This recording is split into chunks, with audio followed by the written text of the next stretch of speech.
Hello YouTube, it's Tony. So today I'll be showing you the best Dungeoneering rewards to buy from scratch. So this guide will be geared towards players getting into Slayer, then into PVM. So I'm only going to be talking about the things that require tokens. What I'm going to be showing you are the most important ones to prioritize first. I would start off with Charming Imp, and this requires 21 summoning as well as 21 Dungeoneering. It will cost you 100k Dungeoneering tokens. So what this item does is it automatically picks up charms for you. There's also a toggle option to consume charms. So really, it's the key to training summoning because of how many charms it requires to gather. Now manually looting the charms can be really tedious as well as making it a lot slower. In the meantime though, you can use area looting, but I mean overall summoning is a very essential combat skill. You'll almost always want to stock up on charms as early as possible. While 100k Dungeoneering tokens is a lot, but this investment is well worth it. After that we have Scroll of Cleansing, and this requires 49 herb lore as well as 49 Dungeoneering. The amount of tokens it will cost you is 20k. So what this does is there's a 10% chance you can save a secondary ingredient. There's also a 12.5% chance to mix potions faster. So yes, this can be helpful for saving a lot of time as well as money. Overall, this scroll is a staple for training herb lore,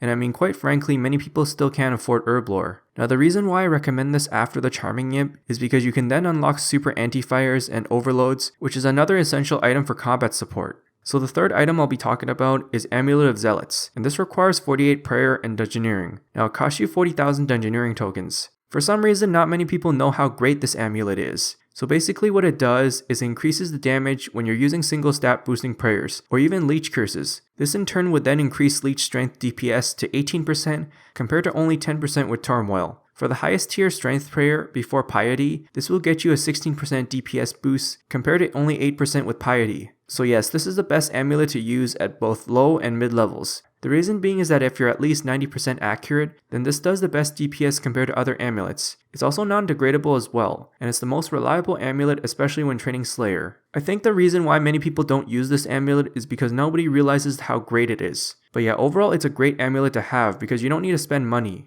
After that we have Bone Crusher, and this requires 21 prayer and Dungeoneering. It'll cost you 34k Dungeoneering tokens. So what it will do is destroy bones for you, awarding you full prayer XP. Now it gives you very small amounts of prayer XP over time, but I mean it really makes it a lot more convenient when you're looting Slayer drops. The thing is, the monsters do drop a lot of bones and it will clog up the area loot interface. So yes, overall as a whole, this is a very amazing drop cleaner. So the Ring of Vigor requires 62 attack and Dungeoneering, and it will cost you 50,000 Dungeoneering tokens. When you're using an ultimate ability, it'll start you off at 10% adrenaline instead of 0% adrenaline. Honestly, it's not very useful early on as the low level mobs have fairly low HP. The other reason is that you won't unlock Sunshine or Death's Witness early on, so that adrenaline saving effect is going to be extremely useful at high levels, especially for bossing. Generally, you want to use this as a weapon switch. So yeah, I definitely suggest you get this ring when you unlock those two abilities. Then we have the Bone Necklace upgrades, and there are 3 tiers. The first tier is called the Twisted Bird, and this requires 30 prayer and costs you 8.5k tokens.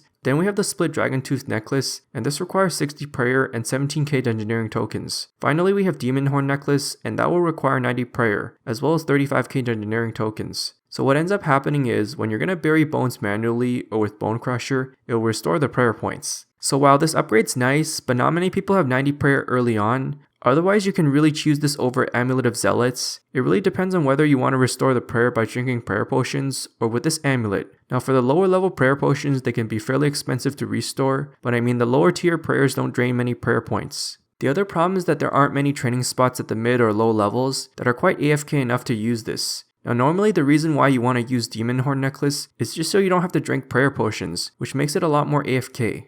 So the gem bag will require 25 crafting as well as Dungeoneering. At first, it'll cost you 2,000 tokens, but it'll cost you an additional 20,000 tokens if you want to upgrade. So it'll store gems for you from Sapphire all the way to Dragonstone, and up to 60 of each kind can be stored. So yes, the gem bag is really amazing for training Slayer, especially when you're looting drops. I mean, a lot of high level Slayer mobs do drop a lot of uncut gems. Oh, and don't forget, if you have the bank interface open, and you just right click and empty the gem bag, it'll then empty the gems to the bank instead of to the inventory.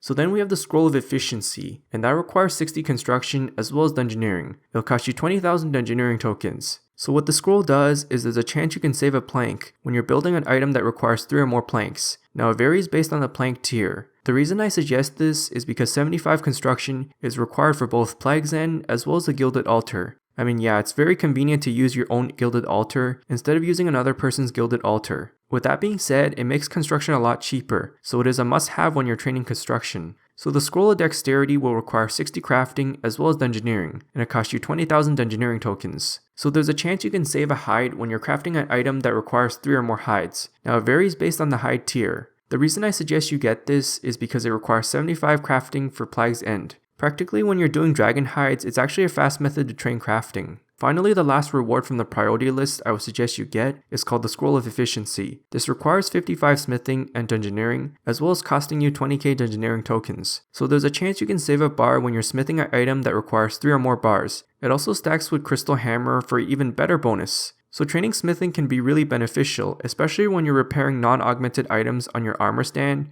These things can include Cinderbane gloves, blood necklace shards, next armor helmets, gloves, or even boots. So the reason why I put this below construction and crafting is, well, smithing isn't really that beneficial at first because Plague's End does not require a specific smithing level. I mean, some people even choose to do Artisan's Workshop for smithing instead of Portable Forge smithing. Now that I've talked about the top 10 Dungeoneering rewards you should spend on, I'm going to be talking about why chaotics are not included. The first reason is, well, because it costs too many tokens. These days we have cheap tier 85 weapons available, and these can include God Wars Dungeon 2 blades, the Shadow Glaives, and the Virtus Wand and Book. I honestly think you're better off using the buyable weapons to make more money for the tier 90 weapons instead. So the last section I'll be talking about are the Honourable Mentions. Starting with Scroll of Life, there's a chance you can save a seed when you're farming. Now farming is trained often as a daily, and it's not really used as often on an hourly basis. After that we have the Spirit Cape, and that reduces the special point costs for the combat familiars by 20%. Essentially you're letting your familiars use the special moves more often. It's also nice that it can be fused to Comp Cape, so that way you don't waste the cape slot. Now it only works with combat familiars and not pack yaks, so really it's only great for Steel Titan. With that being said, it's not really that amazing unless you're high level summoning. You can also buy a Mailer clan recipe right away, and that will cost you 500k Dungeoneering tokens. The reason why I don't really suggest you buy this at first is because over time when you're doing regular Dungeoneering, you will have a chance to get the desired recipe. You can even get recipes from the Daily Motherlode Maw as well.